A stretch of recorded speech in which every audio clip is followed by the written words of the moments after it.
નમસ્કાર, ભારત 24 ન્યૂઝમાં આપનું સ્વાગત છે। હવે જોઈએ આજના સમાચાર।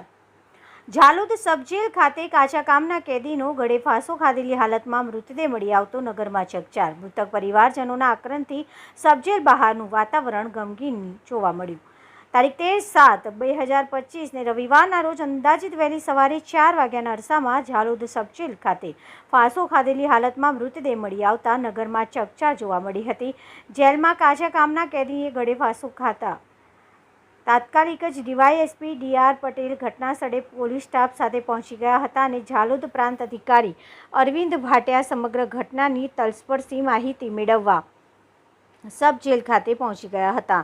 ઝાલોદ સબજેલ ખાતે થેરકા ગામના વતની સાંગાડા સુખલાલભાઈ જવલાભાઈ રહેઠાણ તડફળિયા થેરકા કાચા કામના કેદી તરીકેની સજા ભોગવી રહ્યા હતા। તેઓ અંદાજિત 3 મહિનાથી ઝાલોદ સબજેલ ખાતે કાચા કામના કેદી તરીકે સજા ભોગવી રહ્યા હતા। થેરકા ગામના કેદીનો મૃતદેહ મળી આવતા ઝાલોદ પોલીસ દ્વારા તેઓના પરિવારજનોને જાણકારી આપી હતી। મૃતકના પરિવારજનો તેમજ ગ્રામજનો મોટા પ્રમાણમાં ઝાલોદ સબજેલ ખાતે પહોંચી ગયા હતા।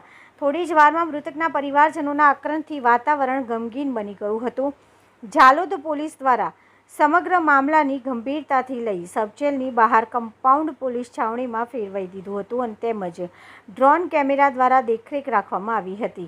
ઝાલોદ સબજેલ ખાતે મૃતકના પરિવારજનોની હાજરીમાં મૃત થયેલા વ્યક્તિના મૃતદેહને ઓઢાવાની ચાદરના ટુકડાની હાલતમાં મૃતકને ઉતારવામાં આવ્યો હતો। મૃતકના પરિવારજનોને શંકા હતી કે કોઈ વ્યક્તિએ જાણીને મારી નાખેલ છે, જેથી પોલીસ દ્વારા સમગ્ર ઘટનાની ગંભીરતા સમજીને તાત્કાલિક દાહોદની ઝાયડ્સ હોસ્પિટલ ખાતે પીએમ માટે મૃતકની ડેડ બોડીને પોલીસ બંદોબસ્ત સાથે પરિવારજનોની સાથે રાખીને લઈ ગયેલ છે।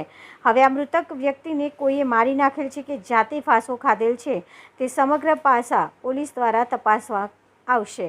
તાલુકા રિપોર્ટર પંકજભાઈ પંડિત, ઝાલોદ।